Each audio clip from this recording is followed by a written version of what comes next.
പ്രഭാഷകന്റെ പുസ്തകം 4-ാം അധ്യായം 30-ാം വാക്യം ഇങ്ങനെയാണ്: ഭവനത്തിൽ സിംഹത്തെ പോലെയാവരുത്. ഭവനം എന്ന് പറഞ്ഞാൽ നമ്മുടെ സ്വന്തമായ സ്ഥലം, അതായത് ഒരുപക്ഷെ നമ്മുടെ കുടുംബമാവാം, അല്ലെങ്കിൽ നമ്മുടെ സമൂഹമാവാം, ജോലിസ്ഥലമാവാം, നമ്മുടേതായ ഒരു സ്പേസ്. അവിടെ സിംഹത്തെ പോലെ ആവരുത്. അതായത് സിംഹം എന്ന് പറഞ്ഞാൽ നമുക്കറിയാം, എല്ലാവരെയും കടിച്ചു കീറുന്ന, പീഡിപ്പിക്കുന്ന ഒരു മൃഗം. അങ്ങനെ ആവരുത്.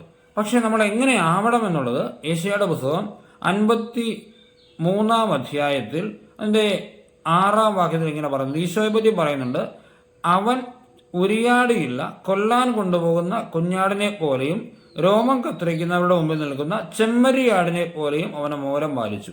ഇത് നമുക്ക് എല്ലാവർക്കും പറ്റിയ ഒരു ഉപദേശമാണ്. നമ്മുടെ പ്രിയപ്പെട്ടവരുടെ ഇടയിൽ നമുക്ക് ചെമ്മരിയാടുകളെ പോലെയാവാം. അതായത് ആരെയും ഭയപ്പെടുത്താത്ത, ആരെയും മുറിപ്പെടുത്താത്ത, ശാന്തമായി പെരുമാറുന്ന ചെമ്മരിയാടുകളെ പോലെയാവാം. ഈശോ അനുഗ്രഹിക്കട്ടെ. നമ്മുടെ കർത്താവിശ്വമിശിഹായുടെ കൃപയും പിതാവായ ദൈവത്തിന്റെ സ്നേഹവും പരിശുദ്ധ സഹവാസം ഉണ്ടായിരിക്കട്ടെ, ഇപ്പോഴും എപ്പോഴും എന്നേക്കും. ആമേൻ.